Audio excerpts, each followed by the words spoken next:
घंटे ठीक जी। ऑनलाइन चलेगी, चलो जाओ यार ऑनलाइन। हो गया ऑनलाइन, चलो लेट्स स्टार्ट जी। बिस्मिल्लाहिर्रहमानिर्रहीम। In the name of Recording Allah, in progress. the most merciful, the most beneficent. Welcome to the new class, Sale Tax Act 1990। उसको पढ़ लें। इसको पढ़ने से पहले एक मेजर अपडेट हुई during last 24 hours. yesterday syllabus announce हो गया। FPSC federal public service commission ने अपनी वेबसाइट के ऊपर जो सिलेबस है इंस्पेक्टर इनलैंड रेवेन्यू का उसको अपलोड कर दिया। तो जो हमने पहले एंटिसिपेट किया हुआ था, एंटिसिपेट मीन कि 2016 में इंस्पेक्टर्स की इंडक्शन हुई, उस वक्त का सिलेबस 2018 में इंस्पेक्टर FPR में बन के गए, जिनमें मैं भी एक था, वो वाला सिलेबस। और हमने सोचा कि आने वाला भी यही होगा। तो जी ऐसे ही हुआ कि सिलेबस अनचेंज रहा, वही सिलेबस रहा। कंफर्म कर देते दोबारा। Income tax ordinance 2001 major portion cover करेगा। चैप्टर चैप्टर 3 ही है और सेक्शन 9 टू सेक्शन 65 यही रहा। अल्हम्दुलिल्लाह ये हमारा ठीक है। We have covered this complete chapter in our classes. ये हमने पढ़ लिया ऊपर। इसके अंदर पार्ट कितने थे? 10। तो वो भी अल्हम्दुलिल्लाह अगर हमने ये पढ़ लिया सारे का सारा तो वो भी इसके अंदर पढ़ लिए गए हैं। और इसके बाद क्या हुआ? चैप्टर 10 था और इसका हमने कहा कि पार्ट 4 पढ़ लेते हैं जो हमने पढ़ा, और ये था section 137। Let's take 2 minutes break.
अच्छा, हाँ चलिए। तो ये अल्हम्दुलिल्लाह we have covered the whole syllabus of income tax ordinance 2001 currently. जी यहाँ तक आ रहा है, इसके अंदर यहाँ तक आ रहा है। थोड़ा सा अब ठीक है, चलिए। अच्छा, तो sales tax act 1990 second major portion will be this, are equally important both of these, income tax ordinance and sales tax act 1990। currently we are doing this, साथ में ये कंप्लीट है, कंप्लीट सारे के सारे सेक्शन 76 ठीक। चैप्टर पूरे के पूरे 10 है। शेड्यूल सारे के सारे 13 ठीक। तो ये सारे के सारा हमने करना है और इसकी डेफिनेशंस में है। ये दो मेजर पोर्शन हो गए। थर्ड, एक मेजर पोर्शन जो है वो इंग्लिश है, दैट विल कैरी 20 मार्क्स। इसमें कुछ गाइडेंस हो गई है आपकी, बाकी इंशाल्लाह सर शहजाद आपको दे देंगे। सही, तो ये मेरे ख्याल से 65% 70% ये जो है आपका हो जाएगा। 70-75 ही होगा ये वाला, बाकी 75% ये आपका होगा। बाकी functions of FBR,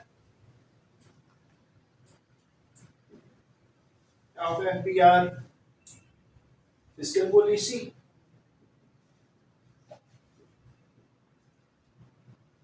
and FED.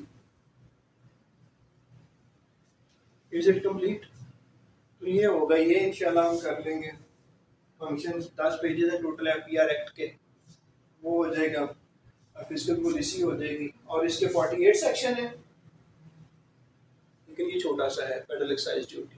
तो अगेन जो अपलोड हुआ वो हमने बता दिया, और ये वही पहला इंट्रोडक्टरी लेक्चर है मेरा, जो कि जब एफबीआई ये इंस्पेक्टर की एडवर्टीजमेंट आई थी, एडवर्टीजमेंट के साथ ही मैंने एक इंट्रोडक्टरी वो 1.5-2 घंटे का एक सेशन किया था। तो अल्हम्दुलिल्लाह इसमें कोई चेंज नहीं आई, वो सारे का सारा। तो ये हमने करना है। इसके आप लोग काफ़ी टेस्ट भी दे चुके हैं, और आने वाले दिनों में इसके और टेस्ट होंगे। इसके 13 शेड्यूल इंग्लिश 20% 4 एग्जाम्पल हुए, तो अगर आप हाँ, तो 13 है, 13 में से 4 फौत हो गए, ओमिटेड है। सर अगर ऑप्शन 13 और 9 का आ जाए तो किस पे है तो 13 ही 13 शेड्यूल कितने हैं? 13 है, लेकिन उसमें जब देखो हर दफा वो छापता तो 13 ही शेड्यूल है, आगे लिख देते हैं ओमिटेड। इसी तरह इनकम टैक्स ऑर्डिनेंस है, उसमें सेक्शन तो 241 ही है, लेकिन दरमियान में कुछ ओमिट नहीं हो गए, ओमिट हो गए, तो क्या वो 241 नहीं कहते हैं, तो 41 ही कहते हैं। इनकम टैक्स ऑर्डिनेंस के सेक्शन है 241। सही, हाँ। तो ये इसके शेड्यूल है 13 सेल टैक्स एक्ट। ये उनके बारे में बात करें, आपको थोड़ी सी डिफिकल्टी होगी because you are just joining our class, लेकिन अगर आप लेक्चर ले लोगे ना जो यूट्यूब पे अवेलेबल है, तो फिर आपको परेशानी नहीं होगी। आप अगर बैठ के ना 2-3 दिन लगा के वो सारे लेक्चर सुन लोगे फिर नहीं होगी, अदरवाइज फिर डिफिकल्टी होगी। तो आपको ये करना होगा कि आज जाके 2-3 लेक्चर सुनने, स्पेशली सेल टैक्स के सुनने। कल आने से पहले सेल टैक्स के आप सुन चुके हो। ले जी, सेल्स टैक्स एक्ट 1990, हम इसको एब्रिविएट कर लेते हैं STA 1990। इसकी हम डेफिनेशंस कर रहे हैं। Definition under which section covered है, अंडर सेक्शन 2। तो हम पहुंचे थे वैल्यू ऑफ सप्लाई पे। Value of supply, value of supply को हमने थोड़ा सा डिस्कस किया था कि हाँ, अच्छा, इनका बहुत केयर किया करो जो जूम पार्टिसिपेंट्स हैं, कि क्या उनको कोई इशू तो नहीं आ रहा। हाँ, नहीं आ रहा ना, बस ठीक है, आना भी नहीं चाहिए हमें। तो वैल्यू ऑफ सप्लाई में पहले कल जो प्रीवियस लेक्चर था, डे बिफोर यस्टरडे, हमने कहा कि आपने गुड्स बेची, गुड बेचने के बाद आपको इन काइंड मिल गया, पैसे नहीं मिले, बल्कि जो कंसिडरेशन मिली, कंसिडरेशन होती है आपने कुछ बेचा और उसके मुतबादल के तौर पर उसके अल्टरनेट जो आपको मिला वो कंसिडरेशन है। लाइक मैंने मार्कर बेची, तो मार्कर जब मैंने बेचे तो अगले ने मुझे कहा कि आप कॉपियाँ ले दो मुझसे, तो ये कंसिडरेशन इन काइंड हो गया। अगर उसने मुझे, मैंने मार्कर बेची और मार्कर बेच के मुझे उसने कैश दे दिया, तो वो कैश कंसिडरेशन इन कैश होगी। लेकिन अगर चीज़ के बदले चीज़ आ गई तो वो कंसिडरेशन इन काइंड होगी। ठीक है, तो कंसिडरेशन इन काइंड आ गया। वैल्यू ऑफ सप्लाई, आपने कुछ बेचा और आगे से इन काइंड मिल गया, तो फिर वैल्यू ऑफ सप्लाई क्या होगी। वैल्यू ऑफ सप्लाई को समझना क्यों जरूरी है? वो इसलिए जरूरी है कि जो वैल्यू होगी उसके साथ सेल टैक्स का परसेंटेज की मल्टीप्लिकेशन होगी। लाइक अगर वैल्यू ऑफ सप्लाई 100 है तो सेल टैक्स का जनरल रेट जो है, जो स्टैंडर्ड रेट है वो 17 है, तो सेल टैक्स की अमाउंट 17 आ रही है। अगर वैल्यू ऑफ सप्लाई को छेड़छाड़ की जाएगी और अगर ये कम शो कर दी जाएगी कि ये 80 है, सेल टैक्स रेट तो स्टैंडर्ड वही लगेगा, आप बताओ कि सेल टैक्स अमाउंट कितनी बन रही, जल्दी से कैलकुलेट करो। मोबाइल के ऊपर 80 मल्टीप्लाई बाय 1.17 कर लें। 80 मल्टीप्लाई बाय 1.17, सॉरी 0.17, 1 पॉइंट नहीं, 80 मल्टी, हाँ 13.6। देखो सिर्फ वैल्यू ऑफ सप्लाई के साथ छेड़छाड़ करने से क्या हो रहा है, टैक्स की अमाउंट कम हो रही है। इसलिए वो हमें जोर दे रहा है कि वैल्यू ऑफ सप्लाई को सीख लो, क्योंकि वैल्यू ऑफ सप्लाई आपको सही तरह पता होगा कि कौन सी वैल्यू है, फिर आप टैक्स सही कैलकुलेट कर सकते हैं। अगर वैल्यू का सही नहीं पता तो टैक्स का तो बेड़ा गर्क होना ही होना है।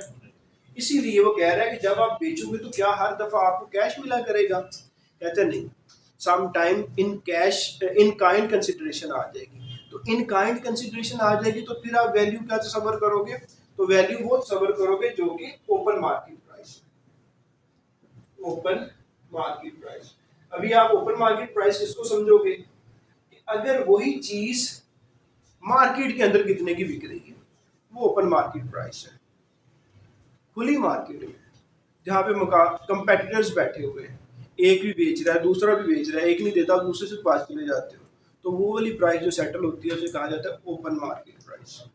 सही, तो जब आप इन काइंड मिल जाएगी तो आप हो सकता है लाइक आपने 30 लाख की चीजें दी, 30 लाख की गुड्स बेची आपने, अगले ने कहा कि मुझसे 28 लाख वाला प्लॉट ले दो,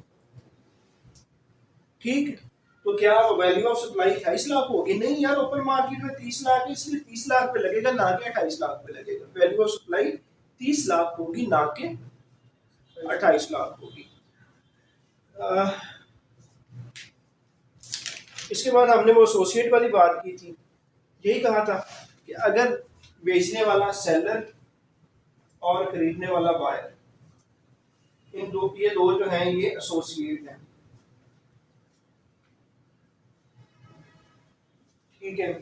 अच्छा, कुछ स्टूडेंट्स ऐसे भी होंगे जिनके एक दो क्वेश्चन थे, तो उनकी क्वेश्चन में ना वो मोबाइल पे रिकॉर्डिंग हो रही है, तो उनके क्वेश्चन मैं ले लूँगा और उनको आंसर करूँगा जैसे ही ये क्लास का एंड होगा, तो प्लीज़ डोंट माइंड, मुझे बाद में याद आया तो हम इसको निकाल लेंगे मोबाइल को और फिर हम उसके उन लोगों के आंसर कर देंगे।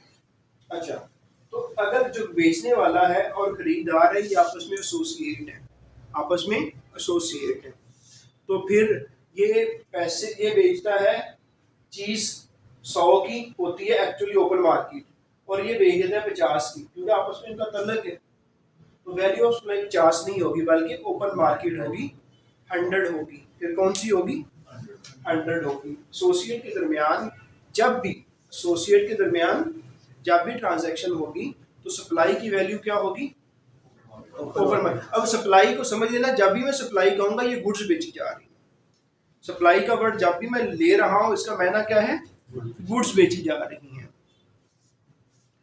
फिर वो कहता है इंस्टॉलमेंट वाली बात की हुई थी कि यार क्या हमेशा आप नकद चीजें लेते हो, किस्तों पे नहीं लेते, किस्तों पे होती हैं जी चीजें, आप किस्तों पे चीजें लेते हैं।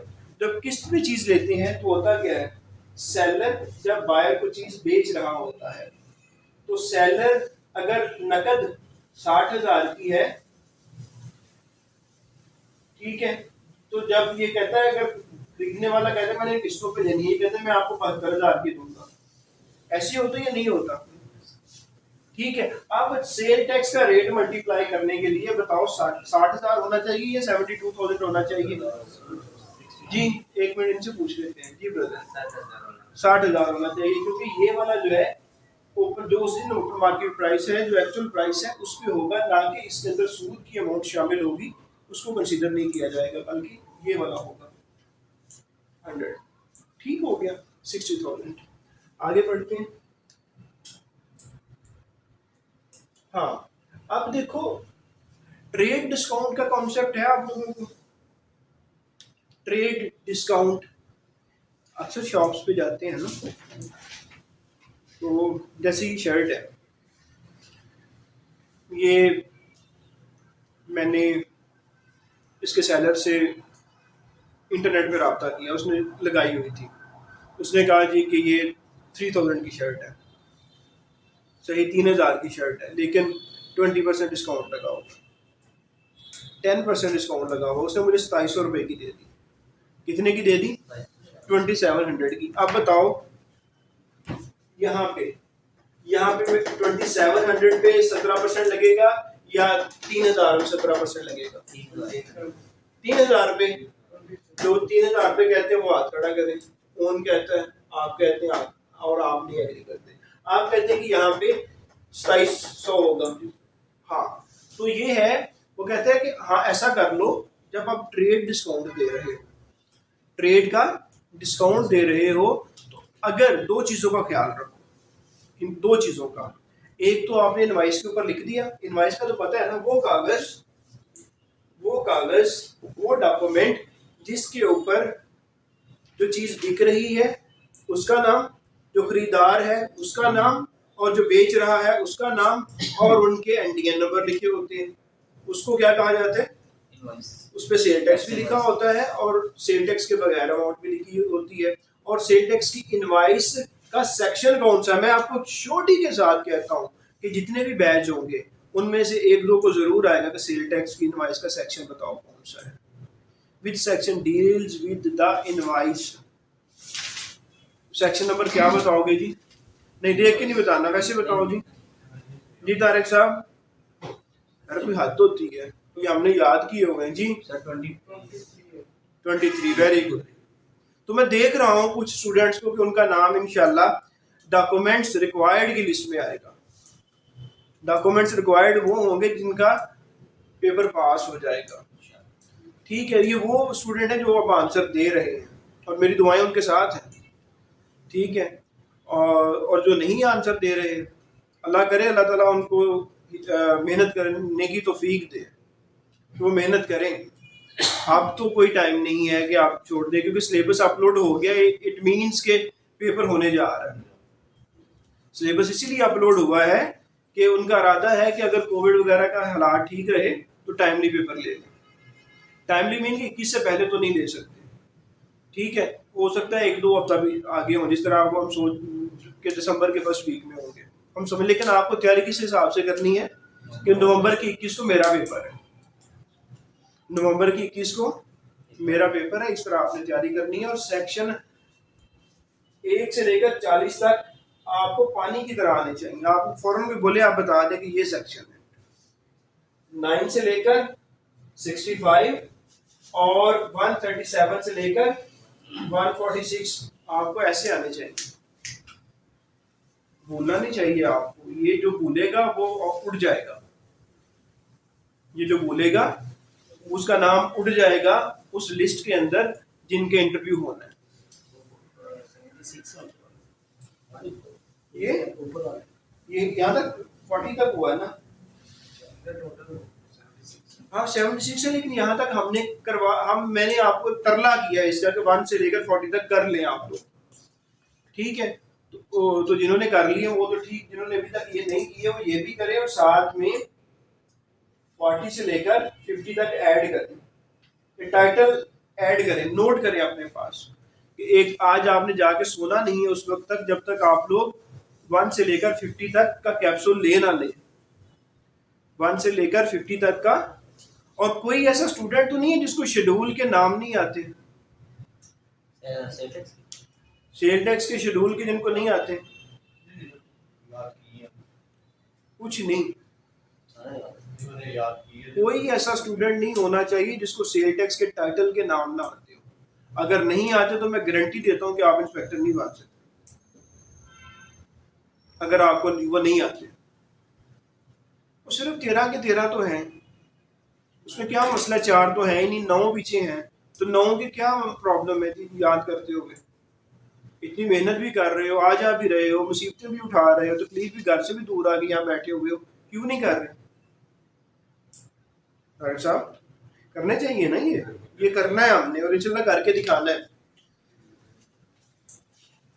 तो कल जब क्लास हो ना मंडे की, तो आपको ये और ये मैं जिससे भी पूछूंगा, स्पेशली जो फिजिकल बैठे हैं, कोई ऐसा स्टूडेंट यहाँ बैठा ना हो जिसे ना आते हो।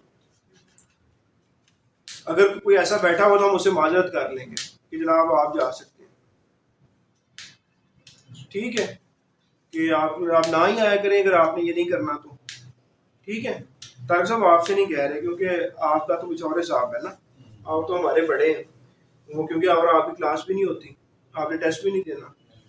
ठीक है, लेकिन बाकी सारे जो है वो ना, बाकी मैं कंप्रोमाइज नहीं करूंगा कि ये आप लोगों ने करके आने।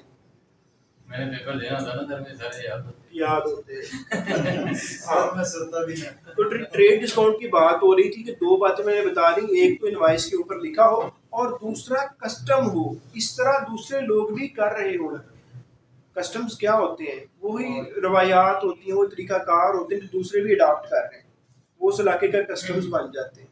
ऐसे ही है ना, इसी तरह जो ट्रेड जो बेच रहे हैं लोग, उनके भी ये कस्टम्स हों कि वो भी डिस्काउंट दे रहे हो, बाकी तो कोई डिस्काउंट ना दे रहा हो, सिर्फ एक शर्टें बनाने वाला डिस्काउंट दिए जा रहा हो और कम कीमत के ऊपर सेल टैक्स पे किए जा रहा हो, नहीं, फिर उसको उसको अलाउ नहीं होगा। अगर ये कस्टम भी है और इनवाइस के ऊपर भी लिख दिया, दो प्रोविजन आएंगे, इनवाइस के ऊपर लिख दिया गया और बाकी भी वैसे कर रहे हैं, ये कस्टम है, तो फिर आप कर सकते हैं। अदरवाइज यहाँ पे आपको 2700 की बजाय 3000 के ऊपर ही मल्टीप्लाई करने का 17% से और टैक्स देना होगा। अगर कस्टम भी है और इनवाइस पे लिख भी दिया गया है तो फिर आप 2700 लिख लेना यहाँ पे और उसके साथ मल्टीप्लाई कर देना 17% को और जवाब दे लेना, फिर ओके हो जाएगा ये। अच्छा, अगली कौन सी बात है जी?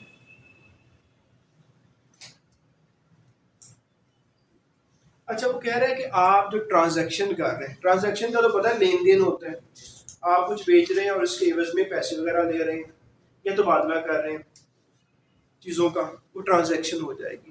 कहते हैं ट्रांजैक्शन ऐसी हो रही है पेचीदा किस्म की, ये आपको पता नहीं चल रहा कि प्राइस क्या है।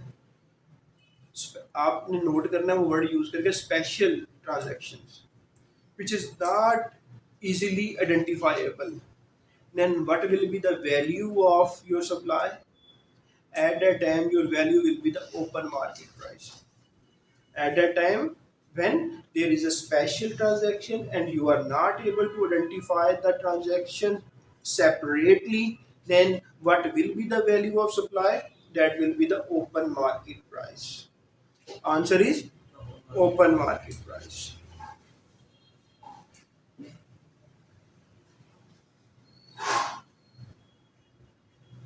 हाँ, ये क्वेश्चन आएगा, कहता है कि you are an importer, paper में क्या कहेगा? You are an importer and you are importing a good. आपने गुड इंपोर्ट की, उस वक्त बताओ मुझे वैल्यू ऑफ सप्लाई क्या होगी जी? You are an importer and you imported the good. Import की, इंपोर्ट कौन कर सकता है? इंपोर्टर। इंपोर्टर, इंपोर्ट हुई, इंपोर्ट करके आपने कहा कि मैंने 1000 की इंपोर्ट की है और इसके ऊपर मैंने टैक्सेस लगा ले, क्या कस्टम वाला खड़ा वहां मान लेगा? नहीं मानेगा, वो कहेगा भाईजान आपने वैल्यूएशन ऑफिसर भर्ती किए हुए हैं।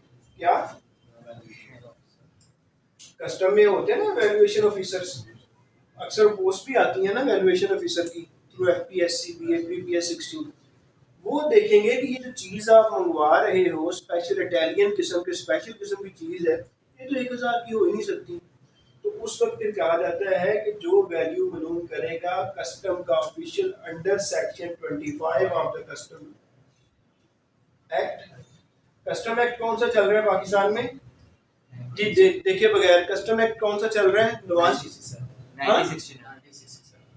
1967। Very good Nawaz, I am not expecting this thing from 1969। ये याद रख लेंगे, मोटी मोटी चीजें वो पूछ सकता है, हालांकि ये हमारे सिलेबस में नहीं है, बट वो कह सकता है कि 100 जगह तो मैंने सेल टैक्स एक्ट में और इनकम टैक्स ऑर्डिनेंस में कस्टम एक्ट की बात कर ली, तो कस्टम एक्ट कौन सा लागू है पाकिस्तान के अंदर, क्या वो पेपर में नहीं कह सकता? कह सकता है। तो कौन सा एक्ट है कस्टम एक्ट पाकिस्तान में? 1969। 1969 ये याद रखना है, मैं हर दफा जब भी कहता हूँ तो उसका सेक्शन 25 के मुताबिक वैल्यूएशन ऑफिसर उस सेक्शन 25 को यूज करेगा और वैल्यू मालूम करेगा।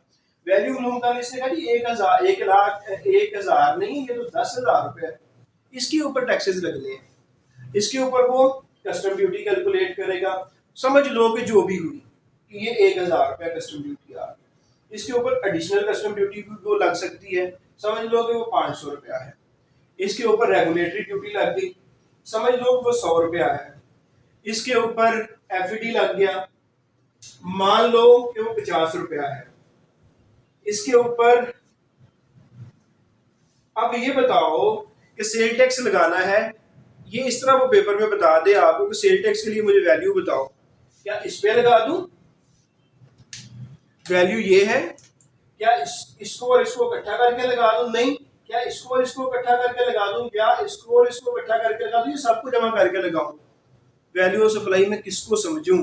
जी आपको क्या समझ आती है?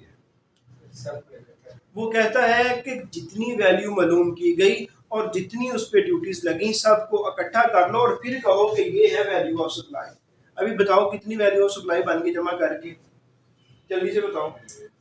600, 650, 1650, 1650 और 10,650। 10,650 के ऊपर 17% लगेगा, 11,650 पे लगेगा 17%। इट मीन्स कि तारिक साहब भी जाग रहे हैं। तो 17, तो इस पे 11,650 वैल्यू ऑफ सप्लाई होगी। इस पे इसको थोड़ा सा ध्यान से और समझ लीजिएगा, इसको रिवाइज भी कर लीजिएगा कि ये इसके साथ वो खेल सकता है। ठीक है, सिर्फ सेल टैक्स को निकाल के बाकी जितने भी टैक्सेस होंगे वो वैल्यू में ऐड हो जाएंगे और वो वैल्यू ऑफ सप्लाई। अच्छा, एक गुड्स होती हैं जिन पे स्टैंडर्ड रेट ऑफ टैक्स होता है, वो कौन सी गुड्स हैं, वो किस शेड्यूल में आती हैं? Standard schedule 3। शेड्यूल 3 याद रखना है, वो यही पूछेगा कि स्टैंडर्ड रेट जिसके रिटेल प्राइस के ऊपर जिनका टैक्स लग रहा होता है वो कौन सी है। ऐसी तमाम वो चीजें जो शेड्यूल 3 के अंदर लिखी हुई हैं, उनके नाम लिखे हुए शेड्यूल के अंदर, शेड्यूल के अंदर नाम लिखा हुआ है कि इसके ऊपर जूस है, ये फलां चीज है, ये फलां चीज है, उनके नाम लिखे हुए हैं, इन पे स्टैंडर्ड रेट लगेगा। इंपोर्टर है, इंपोर्टर है, इंपोर्ट कर रहा है ये वाली जो कि शेड्यूल 3 के अंदर मौजूद है, उनको इंपोर्ट कर रहा है। अब बताओ वैल्यू क्या होगी? चलो आप कहोगे कि जो वैल्यू कस्टमर ने मालूम की और उसके अंदर सारी ऐड की और ऐड करके जो जवाब आया वो वैल्यू ऑफ सप्लाई होगा। जी बताओ। वो जो रिटेल प्राइस उसके ऊपर लिखी होगी कस्टम वाले को माननी पड़ेगी और उसके ऊपर ही वो उसके ऊपर ही टैक्स हो जाएगा। तो बस ये याद रखना कि इसके ऊपर शेड्यूल इंपोर्टर शेड्यूल 3 वाली इंपोर्ट कर रहा है, उसके ऊपर रिटेल प्राइस लिखी हुई है, वो रिटेल प्राइस को ही उसे मानना पड़ेगा, यही रिटेल प्राइस है, और उसके ऊपर वो सेल टैक्स ऐड कर लेगा। ये वो थोड़ा सा घुमा सकता है आप लोगों को। एमसीक्यू बनता है यहाँ पे इसमें। अच्छा, कहते हैं लड़ाई हो गई है एफबीआर और रजिस्टर्ड पर्सन के दरमियान, लड़ाई हो सकती है। आप एफबीआर कहते हैं जी कि ये 10,000 की है, आप कहते हो 1,000 की है, आप रजिस्टर्ड पर्सन है, अब लड़ाई होगी, अब कैसे वैल्यू मालूम होगी? वो कहेगा अब वैल्यू मालूम होगी, एक कमेटी बनेगी, उसका नाम क्या होगा? एक कमेटी बनेगी, उसका नाम होगा वैल्यूएशन कमेटी। तारिक साहब क्या नाम होगा? Valuation committee. वैल्यूएशन कमेटी के अंदर पार्टीज कौन कौन सी होंगी जी? जी कौन कौन सी पार्टीज होंगी? 2 पार्टियां होंगी, एक एफबीआर की पार्टी होगी और एक ट्रेड एसोसिएशन की पार्टी होगी। ट्रेड एसोसिएशन की पार्टी होगी, वो बैठ के डिसाइड करेंगे कि वैल्यू क्या है। वैल्यूएशन कमेटी बनेगी, वैल्यूएशन कमेटी में 2 पार्टियां होंगी, एक एफबीआर की पार्टी होगी और एक पार्टी होगी ट्रेड एसोसिएशन। ये बैठेंगे और बैठ के वैल्यू को डिसाइड करेंगे। जहाँ पे वैल्यू के मालूम करने में आपस में तसादम हो गया, तो इस तरह से वैल्यूएशन कमेटी बना के और आपस में सेटलमेंट कर दी जाएगी। अच्छा, फिर क्या हमेशा ऐसे ही होता है कि क्या हमेशा ऐसे ही होता है कि जो चीज़ आपकी मलकियत में हो आप उस पर प्रोसेस कर रहे होते हैं? एक मैन्युफैक्चरर की इसकी एग्जांपल लेते हैं। मैन्युफैक्चरर कौन होता है जी? कौन होता है मैन्युफैक्चरर? जो चीज़ें बना रहा होता है।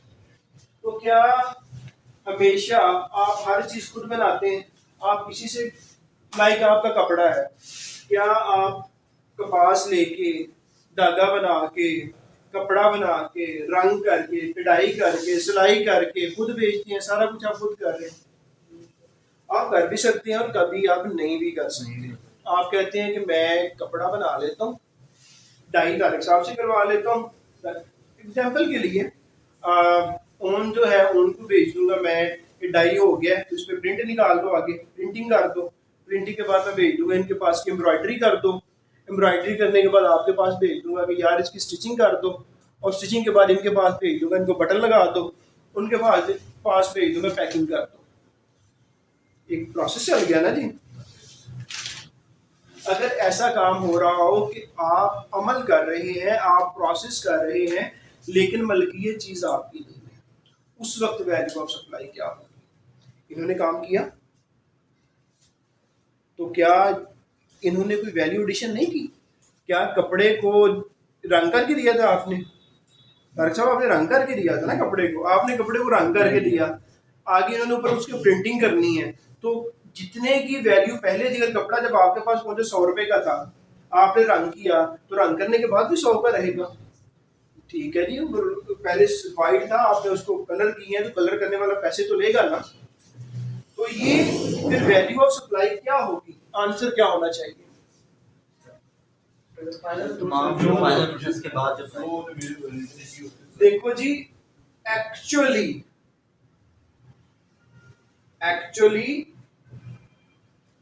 received on value addition, कपड़े की कीमत बन चुकी है जब इनके हाथ से निकला 110 रुपए 1 मीटर का, तो क्या ये 110 के ऊपर लेंगे? जब इनके पास पहुंचा, तारिक साहब के पास उस वक्त 100 रुपए उसकी कदर थी, जब इनके हाथ से निकला अगले के पास गया तो 110 होगी, तो वैल्यू एडिशन क्या हुई? 110 माइनस 100, 10 रुपए की इन्होंने वैल्यू एडिशन की। तो मैं जब इनके पास भेज रहा हूँ तो मैं इनको 10 रुपए दूंगा, इनको मैं 110 नहीं दूंगा, क्योंकि 100 रुपए का तो मैं चीज ऑलरेडी इनके पास भेज रहा हूँ। तो 10 की वैल्यू एडिशन हुई, एक्चुअली मैंने इनको पे किया, तो जो वैल्यू एडिशन हुई, जो एक्चुअली पे किया, इसका 17%, ये है वैल्यू ऑफ सप्लाई। इसी तरह आगे चलता जाएगा, हर एक जितनी जितनी को वैल्यू एडिशन करेगा वो उसकी, क्योंकि आपकी मलकियत में तो चीज नहीं है, तारिक साहब की चीज नहीं, वो चीज तो मेरी है, वो घूम फिर के मेरे पास आनी है, ओनरशिप तो नहीं है ना इनकी, ओनरशिप तो मेरी है। तो जो जितना हाँ इनको 10 के ऊपर टैक्स लिया जाएगा, गवर्नमेंट को पे करेंगे, वो तारिक साहब पे करेंगे। हाँ तारिक साहब जो है ना वो आपको वो आउटपुट इकट्ठा करेंगे और पे कर देंगे, ऐसा करेंगे। तारिक साहब बड़े टेक्निकल आदमी, इन्होंने किसी तरीके से बचा देना यार। मैंने इन्होंने एग्जांपल कर दिया, 25 साल नौकरी हो गई है मेरी, मैं कोई ना कोई तरीका खेलता हूँ।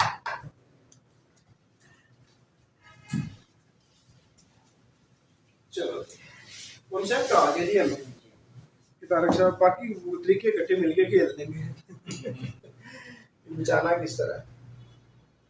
बड़े तरीके में जाने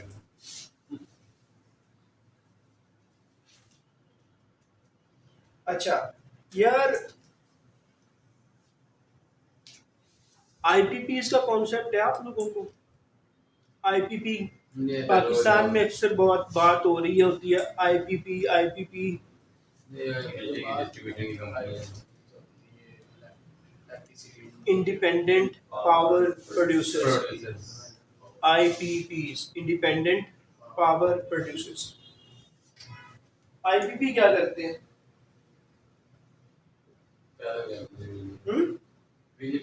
बिजली पैदा करते हैं। ये देखो ना, इंडिपेंडेंट आजाद पावर, बिजली प्रोड्यूसर बनाना, पैदा करना। आईपीपी इंडिपेंडेंट पावर प्रोड्यूसर, ये बिजली पैदा कर रहे हैं, बिजली पैदा करके खुद इस्तेमाल कर लेते हैं, आगे डिस्ट्रीब्यूटर को दे, आगे बेचते हैं। किसको बेचते हैं? वो अपना एनटीडीसी है, वापडा, एनटीडीसी कंपनी है, एनटीडीसी। और पीएमडी कुमार। आगे क्या होता है? होता यही तरीकाकार बना हुआ है कि मुख्तलिफ अभी गवर्नमेंट ने तरीकाकार बनाया central power purchase agency, CPP है। वो फिर national transmission and dispatch company, NTDC, national transmission and dispatch company, वो इनको बेच देती है। बेच के वो आ जाती है नेस्को के पास, लाहौर इलेक्ट्रिक सप्लाई, मुल्तान मैपको के पास चली जाती है, फेस्को के पास चली जाती है। अब ये जो बिजली बेच रहा है IPP, यहाँ पे मसला बन गया था कि अब वो वैल्यू ऑफ सप्लाई क्या होगी। उसने कहा जो बिजली की कीमत होगी ना, जो एनर्जी की कीमत होगी, वो वैल्यू ऑफ सप्लाई होगी। इनके अंदर बड़ा ना बहुत बड़े बड़े मुख्तलिफ काम होते हैं, इनका आपस में चल रहा होता है। IPP को CPP ये कहता है जी इतनी बिजली पैदा कर दो, फॉर एग्जाम्पल 1000 वाट दे दो, मैं मिसाल दे रहा हूँ, 1000 वाट दे दो, ये बिजली पैदा कर लेता है 1000, आगे से कोई लेता नहीं है। इसने तो गैस को जला लिया और बिजली बना ली, या इसने फर्नेस ऑयल को यूज किया और बिजली बना ली। अभी बिजली को डब्बों में बंद करके रख ले, डब्बों में बंद तो नहीं होगी ना, वो तो तारों के जरिए अंदर जाएगी और लोग कंज्यूम करें उसे, रोकी स्टोर तो होनी नहीं है वो। तो फिर क्या होता है, ये आपस में इनका होता है कैपेसिटी चार्जेस, कैपेसिटी चार्जेस। ये बहुत बड़ी बड़ी अमाउंट होती है कैपेसिटी चार्जेस, कि देखो मैंने अपनी कैपेसिटी के मुताबिक बिजली प्रोवाइड कर दिया आपको, अब आपने ली या नहीं ली, मुझे पैसे दो। इसे कहते हैं टेक आर पे। टेक, मैंने बना दी है, टेक ले लो, और नहीं लेते पे, फिर भी पैसे दो, क्योंकि मैंने आपको दे दी है चीज, मैंने अवेलेबल कर दी है। टेक आर पे, या लो या पैसे दो, दोनों। तो वो कह रहे हैं जो कैपेसिटी चार्जेस है ना, ये एनर्जी की सप्लाई के पैसे नहीं है, इसको निकाल दो। एनर्जी जो दे रहे होगे सेल टैक्स उस पे होगा, वैल्यू ऑफ सप्लाई वो होगी। कैपेसिटी आप बना के बैठ गए, आगे कोई ले नहीं रहा, तो वो वैल्यू ऑफ सप्लाई में नहीं आएगा, वो वहीं पे रुक जाएगा।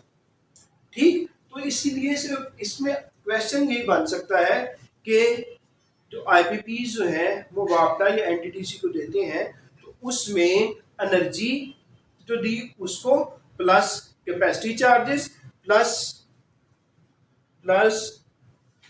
Energy purchase price premium.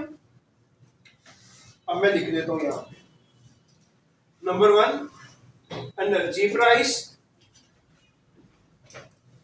Number 2 capacity charges,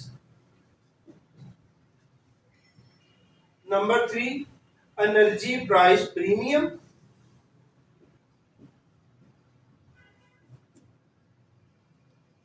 वो क्या कहेगा, वो कहेगा कि IPPs की सूरत में value of supply includes, number 1 answer energy price, option B capacity charges, option C energy price premium, option 4 all of the above.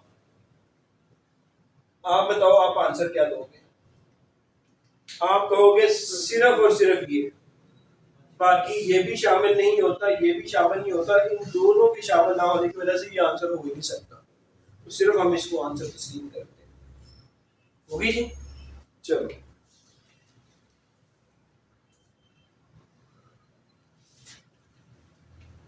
अब आगे जी।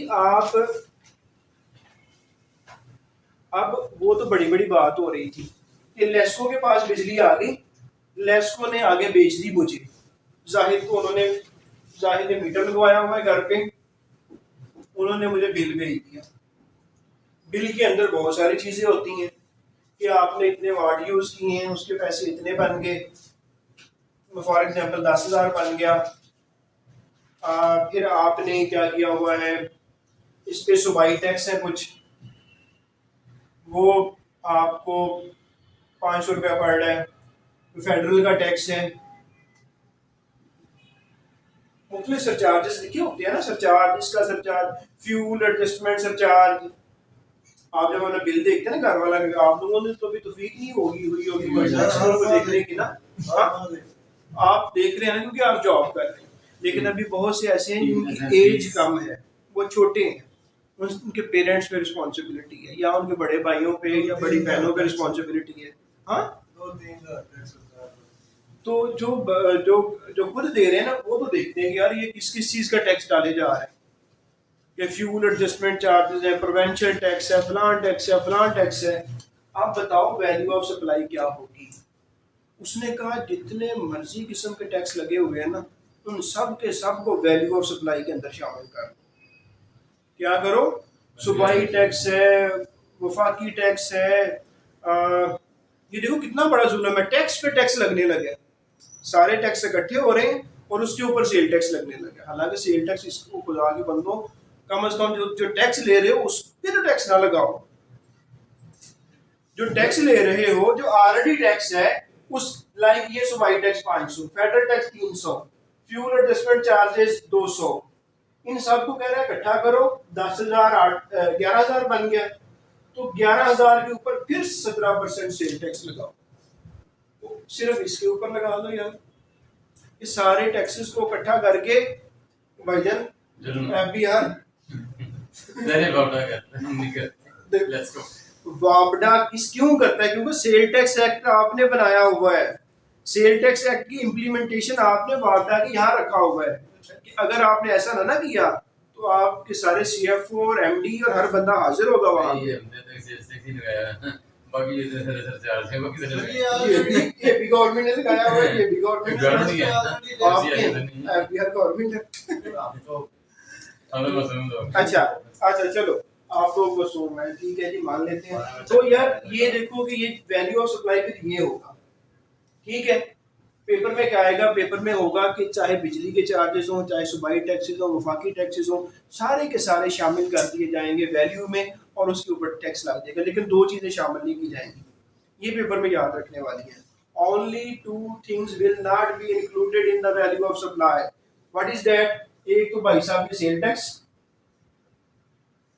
जाते खुद, और दूसरा टीवी बेच नहीं दूसरा लेट पेमेंट सरचार्ज एलपीएस। दूसरा क्या? लेट पेमेंट सरचार्ज, इसको भी शामिल नहीं किया जाएगा। ये दो चीजें हैं तो पेपर में इनको किस तरह मरोड़ के लेके आता है ये मुझे नहीं पता, आप खुद समझें कि ये दो कौन सा यार ये वो ये दो शामिल नहीं किए जाएंगे। लेट पेमेंट देखो, अगला आपको जब बिल आता है उसके अंदर लिखा नहीं होता कि आपने पिछला बिल टाइम पे पे नहीं किया, इसकी वजह से आपका जुर्माना आपको इतना पड़ रहा है। जो जुर्माना पड़ रहा है ना उसको वैल्यू ऑफ सप्लाई में शामिल नहीं किया जाएगा क्योंकि उसको निकाल दिया जाएगा, वो तो ऑलरेडी जुर्माना है, उनकी मेहरबानी जुर्माने को शामिल नहीं करते। दो चीज़ों को शामिल नहीं करते, एक सेल टैक्स को और एक लेट पेमेंट चार्ज को, बाकी सबको शामिल किया जाएगा। पेपर में शायद इसको पकड़ ले वो, या फिर इसको पकड़ ले, या फिर इंपोर्ट वाले को पकड़ ले। वैल्यू ऑफ सप्लाई में उसको 1 नंबर आपको जरूर देना चाहिए। तो मुख्तलिफ तरीकों से वैल्यू ऑफ सप्लाई हमने मालूम कर ली है ना। अच्छा अब क्या ऐसे होता है कि आप गाड़ियां खरीदने और बेचने का काम कर सकते हैं। कुछ लोग कर रहे होते हैं कि लोग गाड़ी खरीदते हैं और आगे बेच देते हैं। जो सेल परचेज ऑफ व्हीकल्स में है उनको क्या कहा जाता है? शोरूम बनाए होते हैं उन्हें गाड़ियों के। तो जिन्होंने गाड़ियों के शोरूम बनाए हुए हैं वो जब आप गाड़ी खरीदते हैं नई उस पर सेल टैक्स होता है। तो उन्होंने जितने की खरीदी गाड़ी और जितने की बेची उसका फर्क निकाला जाएगा। जितने की खरीदी और जितने की बेची, तो जितनी अमाउंट से उसने ज्यादा की गाड़ी बेची तो जितनी अमाउंट फर्क होगा ना उस पर आप क्या करेंगे? सेल टैक्स देंगे। अब आप हैं घरेलू बंदे, आप क्या हैं? घरेलू बंदे। आपने गाड़ी ली सुजुकी आल्टो। पेपर में बात होने लगी है कि तारिक साहब ने सुजुकी आल्टो ली। सुजुकी आल्टो लेते हुए उन्होंने टैक्स पे किया, सेल टैक्स। तारिक साहब को गाड़ी अच्छी लगी, छोटी सी गाड़ी है यार, मैंने ले ली थी, बड़ी प्यारी लग रही है, लेकिन ये तो काम मेरा नहीं कर रही। तारिक साहब ने 6 महीने के बाद अच्छा एक्सपीरियंस साबित नहीं हुआ, तारिक साहब बेचने चले गए। तारिक साहब ने ली हुई थी 12 लाख, गाड़ियों की कीमत बढ़ गई, तारिक साहब की गाड़ी 13 लाख में बिक गई। आप बताओ कि तारिक साहब जो हैं वो किस अमाउंट पे सेल टैक्स देंगे? 1 लाख के ऊपर तारिक साहब सेल टैक्स देंगे। तारिक साहब फेडरल गवर्नमेंट के एफबीआर के एम्प्लॉई हैं, 17,000 देंगे। ठीक है। तारिक साहब 17% के हिसाब से 17,000 देंगे। वो कहेंगे कि ट्रू और फॉल्स है, बताओ ट्रू है या फॉल्स है? फॉल्स है। तारिक साहब का कारोबार नहीं है, वो घरेलू यूज कर रहे हैं। जो घरेलू बंदा यूज कर रहा है वो सेल टैक्स रजिस्टर्ड नहीं है। जो सेल टैक्स रजिस्टर्ड बंदा नहीं है तो क्या वो सेल टैक्स कहाँ से पे करेगा? उसका तो कारोबार ही नहीं है, वो बिजनेस थोड़ी। कैपिटल गेन भी नहीं होगा तारिक साहब, ठीक है। तारिक साहब रुपए जेब में डालेंगे और कहेंगे सुबह जाके एफबीआर में, यार ये लो मिठाई का एक डिब्बा खा लो, मेरी गाड़ी 12 लाख वाली 13 लाख की बिक गई है, कोई सेल टैक्स नहीं होगा। अब समझो, अब मान लो कि ये तारिक साहब एफबीआर के एम्प्लॉई नहीं है, ये इनका शोरूम है, शोरूम के मालिक है और इनका काम ही ये है कि लोगों को लूटना, कि गाड़ियां निकलवा लेना, ओन पे ले लेना और जैसे ही गाड़ी निकलनी इन्होंने आगे 1.5-2 लाख रुपया रख के बेच देना। लोग ऐसे कर रहे हैं, ठीक है जी। फॉर एग्जाम्पल आप गाड़ी लेने जाते हो, कहते 3 महीने के बाद गाड़ी आएगी। तारिक साहब कहते नहीं यार, मैंने बेटे की शादी है, मैंने गिफ्ट करना है उसे मैंने शादी पे गिफ्ट करने जा रहा हूँ गाड़ी को, मुझे आज ही चाहिए। सर फिर आपको जो 13 लाख की आनी है वो गाड़ी तो हमने 2 दिन पहले मंगवाई है, तो वो 13 लाख की नहीं मिलेगी, वो फिर आपको ओन पे मिल रही है तो आपको 14.5 लाख की मिलेगी। तारिक साहब कहते कोई मसला नहीं है मैं एफबीआर का एम्प्लॉई हूँ, दे दो सारे का फायदा कीजिए। तो हमारे हैं वैसे तगड़े तगड़े एम्प्लॉय, वो कहते हैं ठीक है कोई मसला नहीं है, दे दो, तो वो इन्होंने ले दी, ठीक है। तो ये जो बेच रहा है ना अल्लाह का बंदा, जो वो है जो शोरूम वाला, तो अब शोरूम वाले को बच गया ये वाला 1 लाख रुपया, तो शोरूम वाला जनाब पे करेगा जितनी उसने वैल्यूएशन की उसका 17% के हिसाब से सेल टैक्स पे करेगा। तो दोनों तरीकों से हमें समझ आ गई। अब तारिक साहब से नहीं बात अटैच करनी है, अभी किसी और चलो इधर सही चल रहा है। मेरे साथ एक क्वेश्चन है,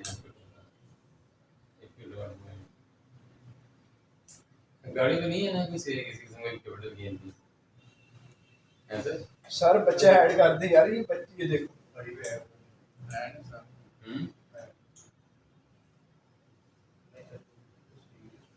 नहीं है।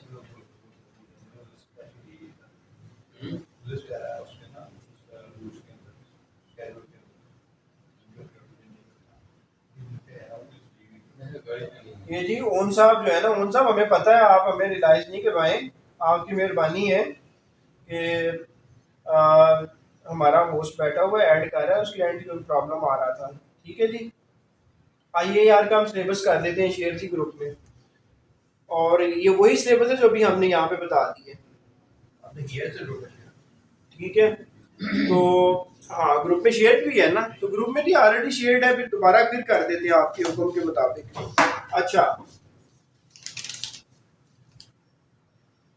लो जी, अल्हम्दुलिल्लाह we are happily completed the value of supply. और क्या आप ये देख के नहीं कह सकते कि वैल्यू ऑफ सप्लाई पेपर में आना चाहिए? आना चाहिए ना यार। देखो वैल्यू ऑफ सप्लाई कॉन्सेप्चुअली बड़ी अच्छी चीजें हैं, मैं बार बार फिर भी कहता हूँ इंशाल्लाह कॉन्सेप्चुअली आप लोग नहीं रहोगे, आप लोग टाइटल से मारना खाना। टाइटल का रट्टा किसने लगाना है? आप लोगों ने लगाना है, और मुझे नहीं लग रहा कि आप लोग वो रट्टा लगा रहे हैं। आप देखो, आप ट्रैवलिंग करते हुए आप मस्जिद में नमाज पढ़ने जा रहे हैं जी, 5 मिनट में मस्जिद में पहुंचना है, घर से निकले, विजुलाइज करते जाएं यार, माइंड में ले आए कि मैं जाते जाते मैं सेल टैक्स के शेड्यूल रिवाइज करूंगा। मस्जिद से पहुंचने से पहले आप शेड्यूल रिवाइज कर लें यार, अपने दिल में रिवाइज कर लें, माइंड में रिवाइज कर लें, नमाज में ना रिवाइज करते रहना नमाज में ना करना, ये ना हो के आगे बड़ा गुनाहगार आदमी हो जनाब, के बाद में पता चले सारे गुनाह मेरे खाते में आ रहे हैं। बाकी तो आप बात माने नहीं, नमाज में मेरी मान ले, ठीक है, तो नमाज के टाइम नहीं, अक्सर नमाज में ना शैतान शरारतें करता है वो, तो वो नमाज के अंदर आपको ख्यालात लेके आता है। वो कहते हैं सारी तैयारी जो है ना इंस्पेक्टर FBI की नमाज के अंदर ही तो होनी है, नमाज के बाद तो तैयारी होनी कोई नहीं है। वो सारे के सारे सेल टैक्स उस वक्त माइंड में लेके आ जाता है कि आज क्या क्या कुछ पढ़ा, क्या हुआ, किस तरह हुआ, सारी सारी सोचें इंसान की नमाज के वक्त आती हैं उससे। ये आप लोगों के साथ भी ऐसे ही होता होगा कि नमाज से वो दूसरी तरफ लेके जाना चाह रहा होता है, दुनिया की तरफ।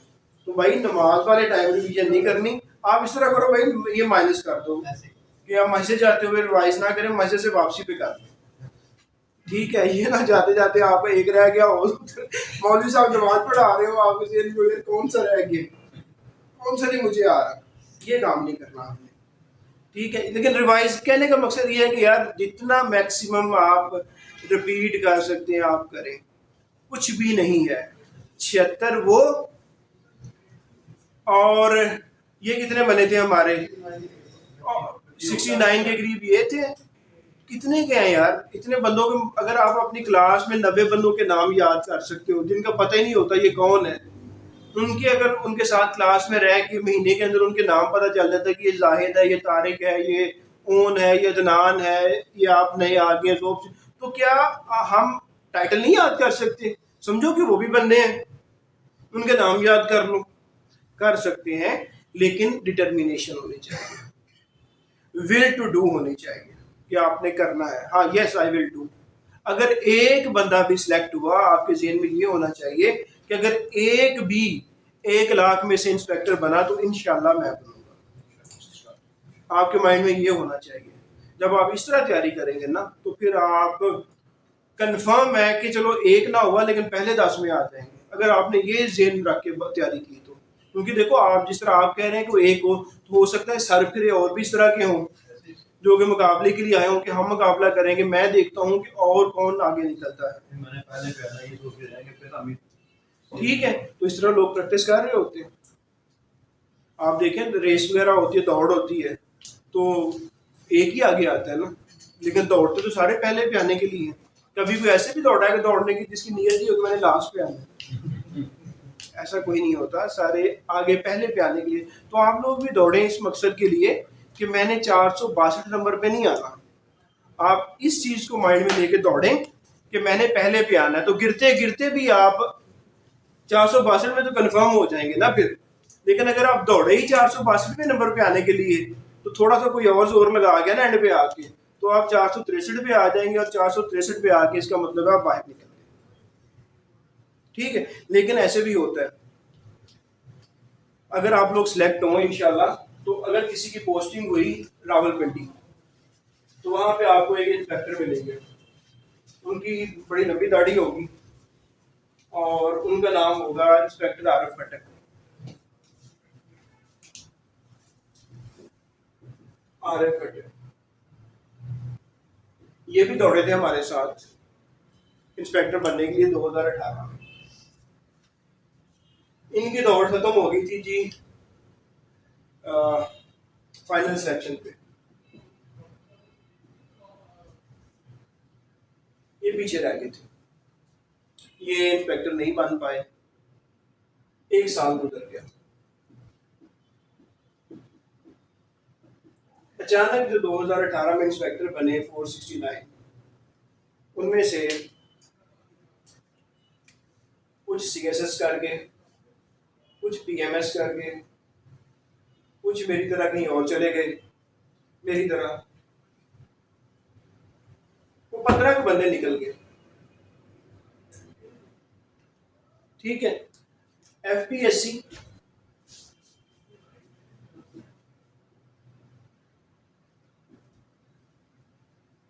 शुड न्यू लिस्ट,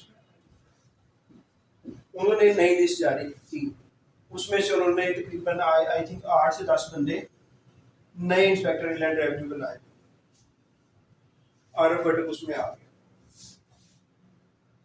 आरिफ खटक साहब इस वक्त अटक के अंदर रावलपिंडी जो है, RTO रावलपिंडी जो है, रीजनल टैक्स ऑफिस रावलपिंडी, उसकी आगे एक, जिस तरह हमारा ननकाना साहब में लोग बैठे होंगे, कसूर में बैठे होंगे, ठीक है, तो वहाँ पे छोटा जोन, तो अटक के अंदर है, वहाँ बैठे हुए दौड़े इकट्ठे थे। वही बात, इनकी दौड़ भी अच्छी थी, अनलकीली इंटरव्यू में जाके इनसे सही परफॉर्म नहीं हो सका। तो ये मेरिट में 469 है ना, तो ये कहीं जाके रुक गए। आई बिलीव कि ये 473 के करीब रुके जाके। इनकी किस्मत अच्छी थी कि ये चले गए मेरी तरह के बाहर निकले, ठीक है। तो 10 इंस्पेक्टरों की और जरूरत पड़ी, तो इशू हुई नई लिस्ट, तो इसमें शामिल हो गए, ठीक है। तो देखो, लेकिन इनमें नहीं आ सके तो बड़े चांसेस थे कि इनका काम खत्म हो गया। वो तो अल्लाह ताला ने करम किया, तो ये किसी तरीके से शामिल हो गए। तो इसलिए मैं सिर्फ बताने का मकसद ये है कि यहाँ पर नहीं रुकना, यहाँ पे हमने नहीं रुकना। ये ना हो कि 492 और आप स्टाफ लग रहा हो 495 पे जाके। ये 495 मीन के आप 1 लाख में से 495 में तो आ गए हैं, लेकिन फिर भी इंस्पेक्टर नहीं बन सके। तो आप दौड़ेंगे फर्स्ट, सेकंड और मैक्सिमम आप दौड़ लगाए 10 तक जाने के लिए। जब आप इस तरह दौड़ेंगे तो आप गिरते गिरते भी 100 के अंदर जाके जो आपका वो रेड लाइन होती है, जो फीता क्रॉस करना होता है, उस पर आप क्रॉस कर जाएंगे। तो ये करना है आप लोगों ने, इसको माइंड में रखना है।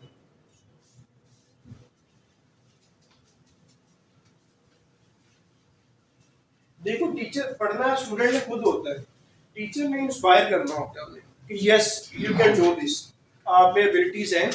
कोई ऐसा बंदा नहीं है जो ये ना कर सके। मैं नहीं समझता, अभी भी किसी ने अगर तैयारी शुरू नहीं की ना, तो मैं कहता हूँ कि आज से वो इरादा कर ले, आज से इरादा कर ले नेक नीति के साथ कि सिर्फ मैंने टाइम ज़ाया नहीं करना, सुबह नमाज पढ़ने के और जो ज़रूरी काम होते खाना खाने के और इस तरह के काम जो हैं जो ज़रूरी हैं, उनके अलावा मैंने नहीं उठना बुक से। आप देखिएगा कि वो फर्स्ट 10 में आता है या नहीं आता, चाहे वो जो कुछ भी नहीं आता। अभी से स्टार्ट कर दो, income tax ordinance, sale tax act, कुछ नहीं पता, अभी से इरादा कर ले। जो इरादा कर लेता है ना, वो फिर पीछे नहीं रहता। मेन चीज़ है इरादा करना, और इरादा करके उस पर स्टिक हो जाना। ये कोई बहाना नहीं होगा कि मैंने स्टैट पढ़ी हुई थी, मैंने इकोनॉमिक्स पढ़ी हुई थी और इसलिए मैं पीछे रह गया। नहीं, ये बात जो दिल पे ले गया ना, वो फेल ही है। वो मैंने वो ना फिर आए। ये है कि मैंने नहीं पढ़ा हुआ फिर भी मैंने करना है यार। जिन्होंने किया हुआ है उन्होंने तो कभी स्टार्ट लिया था, तो मैं आज से स्टार्ट लेता हूँ। लेट्स सी क्या होता है। जो ये इरादा करके आ गया वो जरूर निकलेगा, और इंशाल्लाह निकलेगा। चले आगे आ जाता है जी। सीटियां बजाने वाला कौन होता है? Whistle blower. कौन होता है ये विसल ब्लोअर? जो सीटियां बजाता है। विसल जो सीडी होती है ना, जो शरारती करते हैं लोग, और ब्लोअर जो बजाता है। तो विसल ब्लोअर वो है जो कि इशारा करता है कि यहाँ पे टैक्स का चोरी हो रही है, टैक्स फ्रॉड हो रहा है। ऐसा बंदा जो टैक्स फ्रॉड के बारे में एफबीआर को आके बताता है और साथ में सबूत देता है।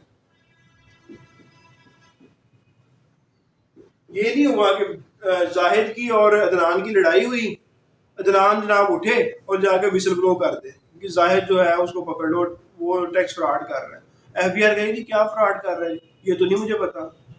फिर नहीं, आपको ढूंढे, मुझे पता है वो टैक्स फ्रॉड कर रहा है। ऐसा नहीं कहेंगे, साथ में कुछ सबूत लेके आओ, एफबीआर की मदद करो, वो होगा जी विसल ब्लोअर। क्या कहते हैं स्टूडेंट?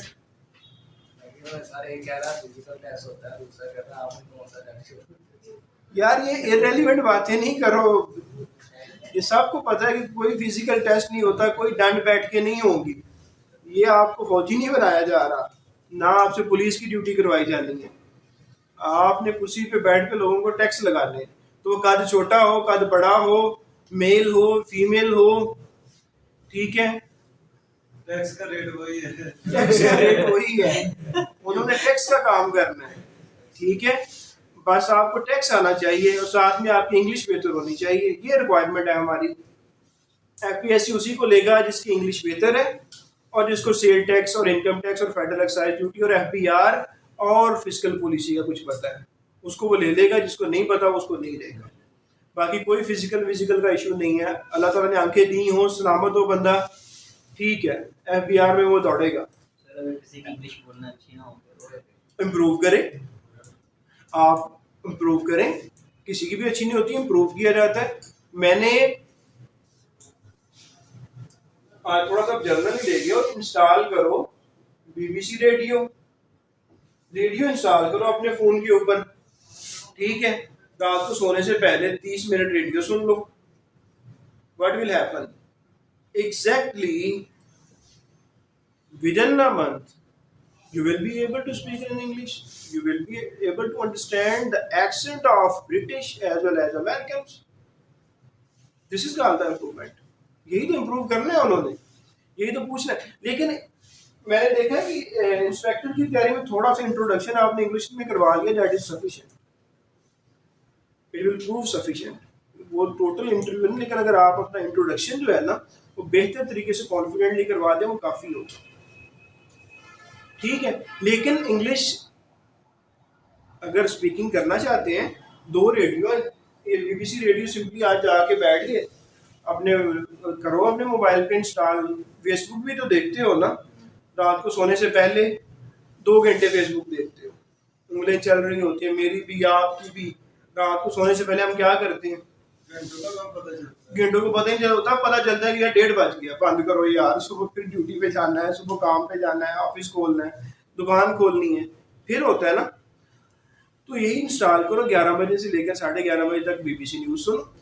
और BBC न्यूज़ सुनोगे तो मैं नहीं समझता कि आप इंग्लिश ना बोल सकें, वो मजबूर कर देंगे आपको इंग्लिश बोलने पे। आप जाते जाते ऐसे किसी से रेडियो वाले से फल ले रहे होंगे, please give me 2 kg of fruit, वो कहेगा की हो गया तेरे यार क्योंकि आपके माउथ में वो डाल देंगे यार। आप सुनने से जितनी आपकी इंप्रूवमेंट होती है, आपकी पढ़ने से उतनी नहीं होती। बच्चा घर में पैदा होता है तो वो कैसे सीखता है, वालिदैन से बात कर रहे होते हैं, आपस में बोल रहे होते हैं, वो सीख रहा होता है, उससे पता चलता है इसे रोटी कहते हैं, इसे पेंसिल कहते हैं, ये चीज़ है, ये एप्पल है, ये मैंगो है, उसे ऐसे पता चल रहा होता है ना, वो इसी तरह सीखता है ना। तो आप भी सुनना, वही काम आप समझो कि मैं इंग्लिश में आप पैदा हो रहा हूँ, तो आप रेडियो सुनना शुरू कर दो और देखो कि there will be clear improvement in your speaking, और आपके मुआशरे में डीलिंग करते हुए, लोगों से बात करते हुए ऑटोमेटिकली आप इंग्लिश को यूज़ करना शुरू कर दो, क्योंकि आप सुन रहे हो उनको, ठीक है। तो ये काम करो, आपकी इंग्लिश का जवाब आ गया। विसल ब्लोअर जी वो बंदा होता है जो कि सीढ़ियाँ बजाता है, सीढ़ी इस बारे में बताता है कि टैक्स फ्रॉड हो रहा है, साथ में सबूत देता है, और ये सेक्शन 72D में डिस्कस किया गया है, 72D में डिस्कस किया गया है। वो पूछ सकता है कि विसल ब्लोअर की बात किस सेक्शन में हो रही है, तो आपने कहना है 72D में बात हो रही है, ठीक हो गया जी। अच्छा यार, आप लोगों ने मुझे ना वो पिक्चर जरूर सेंड करनी है तारिक साहब, ये ना हो रजा का नाम एक दफा डिलीट हो फिर ऐड हो। मैं उसे करूंगा आज ही कर दूंगा। हाँ। ठीक है, तो आप इन्हें दे दें, ये कर देते हैं, ठीक है। अच्छा यार, विसल ब्लोअर हो गया। जीरो रेटेड सप्लाई का सबको पता है, जीरो रेट मतलब कि वैल्यू ऑफ सप्लाई कोई भी है उसके साथ मल्टीप्लाई क्या होगा, जीरो। ऐसी सप्लाई जिसके ऊपर रेट ऑफ टैक्स जीरो है उसको जीरो रेट कहा जाता है। ऐसी सप्लाई जिसके ऊपर रेट ऑफ टैक्स जीरो है उसे जीरो रेट सप्लाई कहा जाता है। अब ये किस सेक्शन में कवर्ड हुई है, सेक्शन 4। किस शेड्यूल में कवर हुई है, शेड्यूल 5। तो आपको वो जरूर पूछेगा कि कौन सा शेड्यूल है जो रेट जीरो रेट को डील करता है। आपने कह देना सर हमें पता है, हमने सेल टैक्स को पढ़ा हुआ है, शेड्यूल 5 है। वो कहते हैं कि सेल टैक्स में कौन सा सेक्शन जो है वो डील करता है जीरो रेट के। आपने कह देना हमें पता है सेक्शन 4 डील करता है। वो कह देता है कि जीरो रेट है क्या, तो आप कह दोगे कि ऐसी सप्लाई जिस पर टैक्स का रेट 0% है वो जीरो रेट है, ठीक हो गया जी। अच्छा, अब आ गया जी बहुत तगड़ा सेक्शन, वैल्यू ऑफ सप्लाई से भी तगड़ा section, scope of tax. Scope क्या होता है हम सेक्शन 3 लिख लेते हैं, ये हम कोशिश करते हैं कि आज हम इसको कवर करें। चैप्टर 2 स्टार्ट हो गया जी। चैप्टर 1 का टाइटल क्या था? सेल टैक्स एक्ट के कितने चैप्टर हैं? There are how many chapters in the Sale Tax Act 1990? 10. What is the title of the first chapter of Sale Tax Act? नहीं, exactly. वो सेक्शन है। चैप्टर का टाइटल है, प्रोनाउंस करें दोबारा। लेट्स प्रैक्टिस यार। क्या सेक्शन चैप्टर का टाइटल क्या है?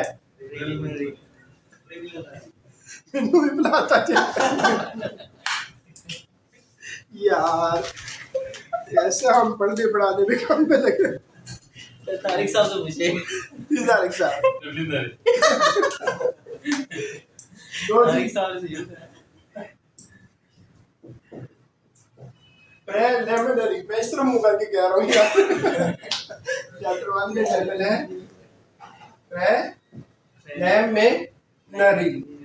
प्रेलिमिनरी। चलिए जी, इसको वैसे गूगल भी कर लीजिएगा, ठीक हो गया। आपने उल्टा किया काम ज्यादा। अच्छा चलो, तो ये टाइटल है, ये याद रखिएगा। और दूसरा जो अब हम पढ़ रहे हैं उसका टाइटल क्या है? अगर आप लोग माइंड तो नहीं करते कि हम गपशप करते हुए पढ़ रहे हैं? हाँ सही है। चलो, इस तरह आप लोग इन्वॉल्व भी हैं और गपशप में पढ़ाई भी हो रही है, नींद भी नहीं आ रही। ये है, ये स्कोप ऑफ टैक्स को डील कर रहे हैं। स्कोप ऑफ टैक्स को, ये सेक्शन 3 है, सेक्शन 2 का नाम है स्कोप एंड टैक्स। नहीं, टाइटल हम चैप्टर 2 के बारे में बात कर रहे हैं। Scope and payment of tax, scope and payment of tax. यार ये आपने जिस तरह मैंने कहा कि चैप्टर 1 का टाइटल भी याद करना है, चैप्टर 2 का भी करना है, चैप्टर 3, 4, 5, 6, 7, 8, 9, 10 सब के आपने टाइटल्स याद करने हैं। और वो हमने ग्रुप में शेयर भी किए हुए हैं, हम दोबारा शेयर कर देंगे नए स्टूडेंट्स के लिए। तो ये आपने सबसे ये याद करने। अब हम सेक्शन 3 को पढ़ने लगे, जिसका सिर्फ एक ही टाइटल है और वो स्कोप ऑफ टैक्स है। सेक्शन कौन सा पढ़ने लगे हैं? सेक्शन 3।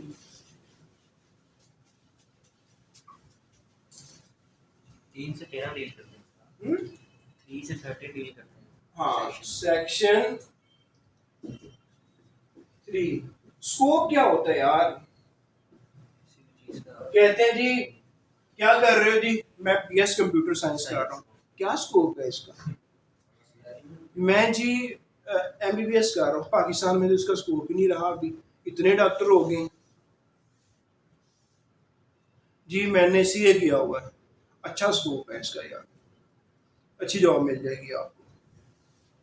मैंने लॉ किया है यार, आप वकील साहब तो बन गए, लेकिन अभी वकील हैं बहुत ज़्यादा।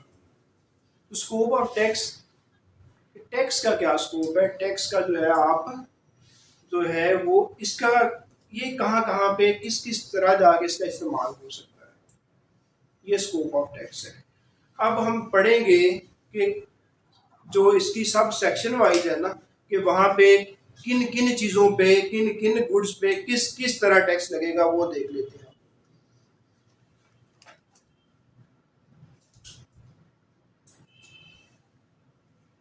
अच्छा, उसने कहा जी कि हर वो सप्लाई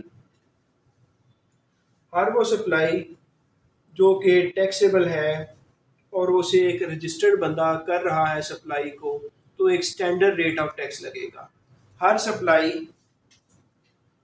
अब देखो ना, स्कोप में बता रहा है कि सप्लाई जो कि रजिस्टर्ड बंदा कर रहा है।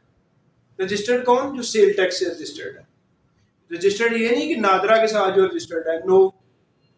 पाकिस्तान की शहरियत हासिल करने के लिए या पाकिस्तानी कहलाने के लिए उसका नादरा के साथ रजिस्टर्ड होना जरूरी है। सेल्स टैक्स में रजिस्ट्रेशन के लिए इसके अंदर जो रजिस्टर्ड पर्सन का जिक्र के लिए जब भी आएगा, इसका मतलब सेल टैक्स में रजिस्टर्ड होना जरूरी है। तो सेल टैक्स रजिस्टर में बंदा जब सप्लाई करेगा, सप्लाई करने के बाद वो एक टैक्स चार्ज करेगा जो कि स्टैंडर्ड रेट है, जो कि नॉर्मल टैक्स रेट है। वो कितना है? 17%। सप्लाई के ऊपर जो वैल्यू होगी, वैल्यू पे जो टैक्स चार्ज करेगा वो कितना होगा? 17%। और ये 17% होगा रिटेल प्राइस के ऊपर। इसके ऊपर होगा रिटेल प्राइस के ऊपर। और इसके लिए कौन सा शेड्यूल है? शेड्यूल कौन सा है? शेड्यूल 3। स्टैंडर्ड रेट और नॉर्मल रेट कहा जाएगा। अच्छा, अब यही बंदा ये बेच रहा है, ये फरोख्त कर रहा है ऐसे बंदे को जो सेल टैक्स में रजिस्टर्ड नहीं है। क्या आप ऐसा नहीं कर सकते कि आप चीज़ें बेचें उनको जो कि सेल टैक्स में रजिस्टर्ड नहीं है? आप बेच सकते हैं, आप बेच नहीं सकते। क्या आप कहेंगे सिर्फ, क्या सारे बंदे पाकिस्तान में सेल टैक्स में रजिस्टर्ड हैं? नहीं। तो क्या जो आप चीज़ बना रहे हैं कि आप सिर्फ सेल टैक्स रजिस्टर को ढूंढते फिरेंगे? जी आपके पास कोई चीज़ लेने आ जाइए, मुझे गुड्स दे दो, जूस दे दो, हाँ भाग जाओ, सेल टैक्स रजिस्ट्रेशन नंबर लेके आओ, फिर आप दोगे? क्या करोगे? आप बेच दोगे। तो उसने कहा कि यार जब सेल, कुछ चीज़ें मैं आपको बता देता हूँ, जब आप वो बेचोगे और सेल टैक्स रजिस्टर्ड नहीं बंदे को बेचोगे तो आप एक टैक्स उससे ज़्यादा लोगे।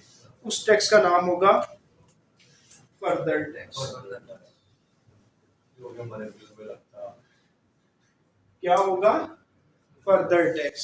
कि फर्दर टैक्स के लिए ये ज़रूरी है कि फर्दर टैक्स उस बंदे के ऊपर लगेगा जो सेल टैक्स रजिस्टर्ड नहीं है। ये किसको लगेगा? सेल टैक्स रजिस्टर्ड नहीं है। एक क्वेश्चन का आंसर हो गया कि further tax applied to a person who is not a sale tax registered person. What is the rate of further tax? 2%, 3%, 4%, 5%. What is the rate? What is the rate? Majid? What is the rate of further tax? याद रखना, paper में आएगा 3%, फौरन उस पर टिक कर देना। What is the rate of further tax? 3%। और ये कुछ खास किस्म के लोग हैं जिन पे फर्दर टैक्स लगता है। वो खास किस्म के लोगों को आपको याद करना जरूरी नहीं है, क्योंकि एक लंबी लिस्ट है। फर्दर टैक्स का ये पता होना जरूरी है कि किसको लगता है। ऐसा बंदा जो कि सेल टैक्स रजिस्टर्ड नहीं है, जब कोई चीज़ उसको बेची जाएगी तो उस पर फर्दर टैक्स चार्ज होगा। वो चीज़ कौन कौन सी है वो हमें याद करने की ज़रूरत नहीं है।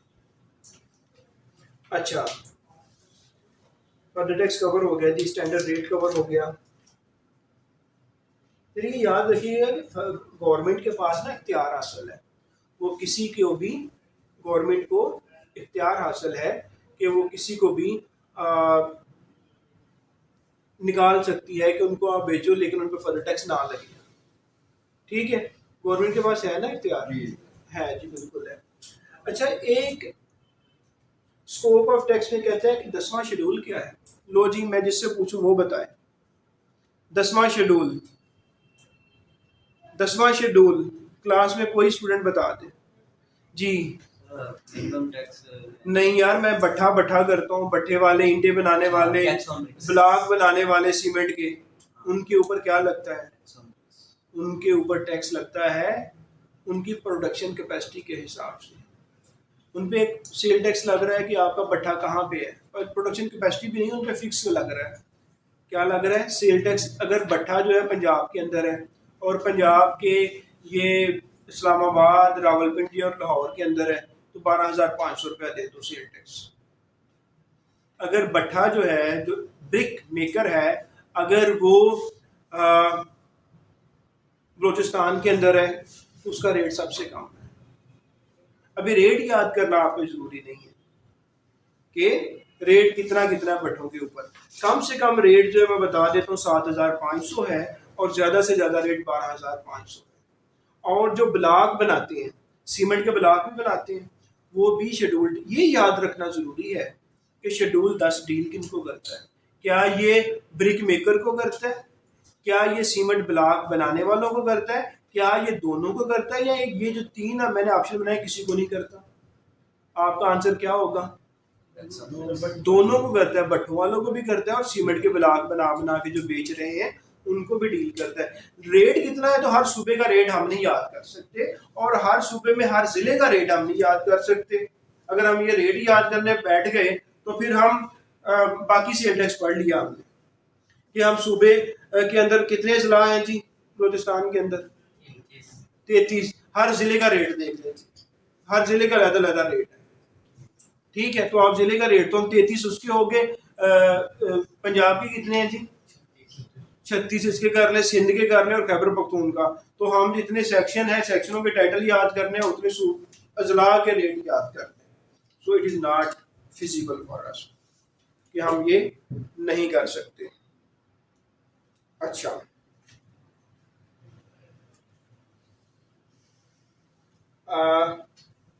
फिर वो कहते हैं कि यार ये बताओ कि सेल टैक्स पे कौन करेगा, बायर या सेलर? जी सेल टैक्स पे कौन करेगा? लो जी, एक क्वेश्चन आ गया पेपर में, who will pay the sale tax, buyer और seller? Who will pay the sale tax to the FBR? No, what is the answer? तो डायरेक्टली वो करेगा सेलर। हाँ, जो चीज जो इकट्ठा कर रहा है। देखो मैं गया हूँ, मैंने मार्कर खरीदी, मार्कर पे टैक्स था, तो मैं कहूंगा जी मार्कर पे 5 रुपए टैक्स बन रहा है, ये मैं एफबीआर को देने जा रहा हूँ, अब मार्कर जल्दी से मुझे दे दो, 45 रुपए तुम दे दो, 5 रुपए मैं एफबीआर को देने जा रहा हूँ। तो कौन कर रहा है फिर?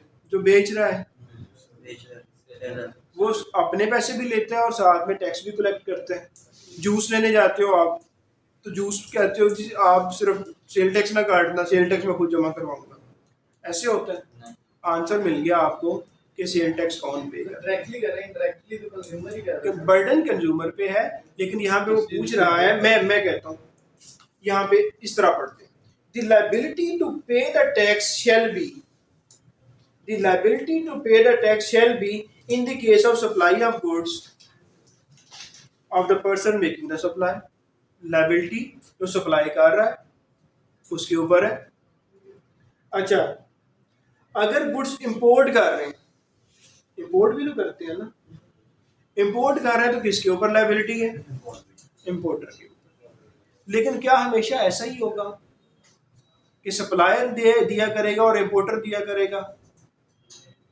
इंपोर्टर तो खुद देगा जी, लेकिन सप्लायर के बिहाफ पे एफबीआर कहता है, गवर्नमेंट कहती है कि देखो हम ये भी कह सकते हैं कि बायर पे कर दे, ये हमारे पास इख्तियार हासिल है। तो इसमें ये आंसर आ गया कि जनरली सप्लायर करेगा, लेकिन अगर एफबीआर ने कह दिया बायर करेगा तो एफबीआर भी करेगा। लाइक अब कहूँगी मिसाल दो, विद होल्डिंग एजेंट किस शेड्यूल में आते हैं सेल टैक्स में? जिससे पूछूंगा वही बताएगा। जी दरान साहब, ये शेड्यूल आपको पेपर में आ गया कि विद होल्डिंग एजेंट को किस शेड्यूल में डिस्कस किया गया सेल टैक्स एक्ट में। जूम पे जो स्टूडेंट हैं वो भी जवाब दे सकते हैं, वो हमें चैट में अपनी इधर उधर की गप्पे मारने की बजाय हमें आंसर दे दें कि विद होल्डिंग एजेंट्स को कौन सा शेड्यूल डील करता है सेल टैक्स एक्ट का। ऑल आर मम, nobody is eager to give the answer and a person, चलें एक ने आपको बचा लिया, रेस्क्यू कर लिया कि ये 11वां शेड्यूल है। 11वां शेड्यूल याद रखना, शेड्यूल नंबर 11। बाकियों का भी आंसर यही आया था जी।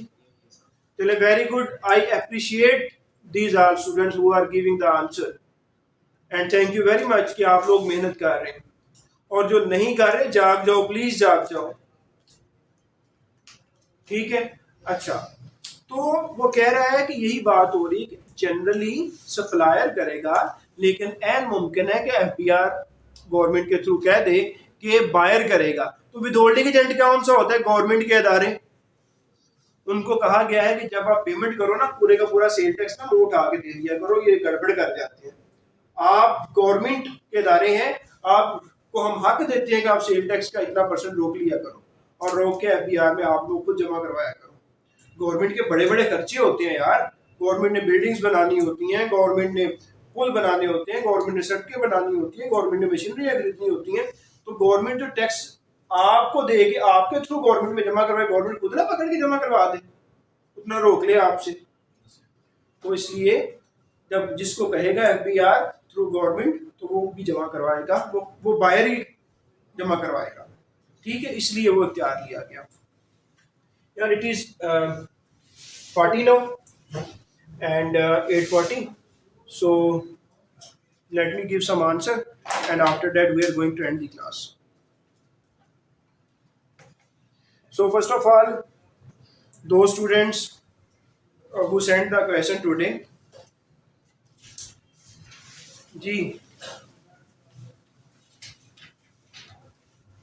जी Zoom participants, time of supply, जी वेरी गुड जी Syed Aun Mohammad, time of supply क्या होगा यार? दो चीजें मैंने बताई थी टाइम ऑफ सप्लाई में, एक्चुअली डिलीवर्ड और मेड अवेलेबल। गुड्स आपने मुझे ऑर्डर दिया कि मुझे इतना रॉ मटेरियल चाहिए केजी किसी चीज का, जब मैंने आपको डिलीवर कर दिया, आपके हाथ में पकड़ा दिया, टाइम ऑफ सप्लाई हो गया। या आपने कहा कि मुझे फर्नीचर बना दो जी, मैंने फर्नीचर बना के शोरूम पे रख दिया, आप उठाने नहीं आ रहे, सप्लाई हो चुकी है जी, टाइम ऑफ सप्लाई हैपन हो चुका है, आप आगे उठाएं या 2 साल बाद उठाएं, सप्लाई हो गई है, मैंने बना के रख दी जी। ऑन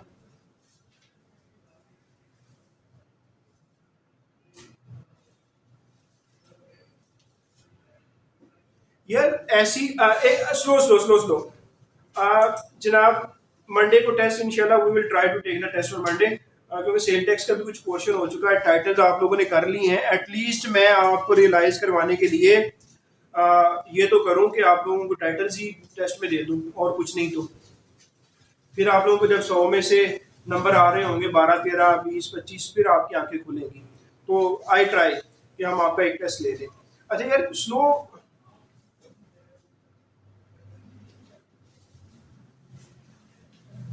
यार, अमलजामेटिंग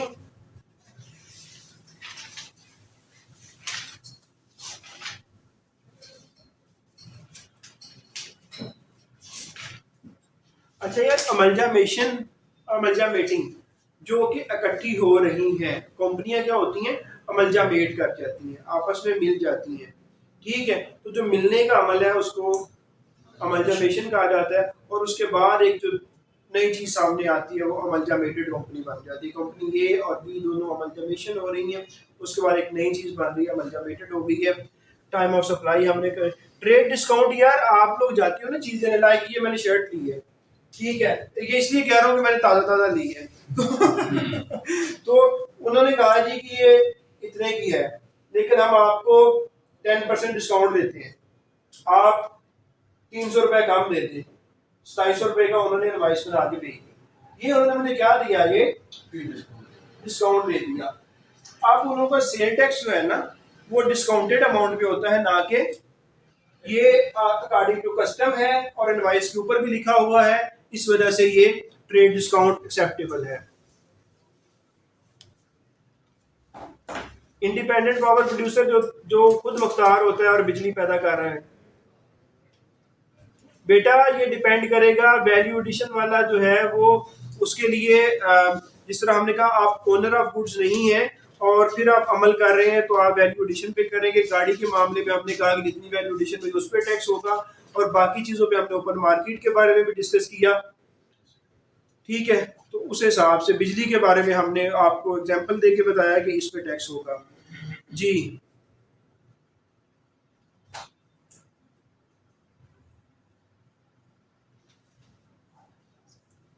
बेटा जो इंस्टॉलमेंट और लमसम है, देखो वो वैल्यू ऑफ सप्लाई के हिसाब से हम बात कर रहे थे, तो जो वैल्यू ऑफ सप्लाई है जो विदाउट इंस्टॉलमेंट, जो एक्चुअल अमाउंट है बगैर इंस्टॉलमेंट के, वो ज़्यादा प्राइस को बढ़ाने के बगैर वाली जो अमाउंट है उसको आप वैल्यू ऑफ सप्लाई कहेंगे।